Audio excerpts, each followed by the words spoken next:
أن تأتيهم الملائكة أو يأتي ربك أو يأتي بعض آيات ربك يوم يأتي بعض آيات ربك لا ينفع نفسا إيمانها لم تكن آمنت قبلها وكفرت بالإيمان غير إن الذين فرقوا دينهم وكانوا شيعا لست منهم في جهنم أمر يلعب بين فيما كانوا يفعلون من جاء بحسنة فله أشر أمثالها ومن جاء بالسيئة فلا يجزى إلا ما يظلمون إنني هداني ربي إلى صراط مستقيم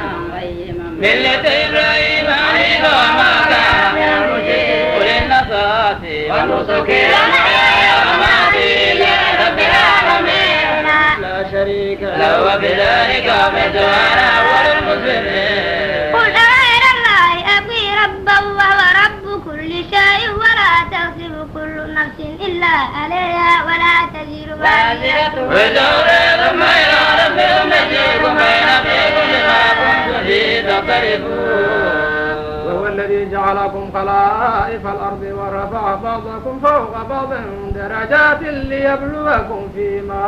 آتاكم إن ربك سريع العقاب وإنه لغفور رحيم بسم الله الرحمن الرحيم ألف لام ميم صاد كتاب أنزل إليك ولا يكن في صدق على جميع لتنذر في سبيل المؤمنين اتبعوا ما أنزل إليكم من ربكم ولا تتبعوا من دونه أولياء قليلا ما تذكرون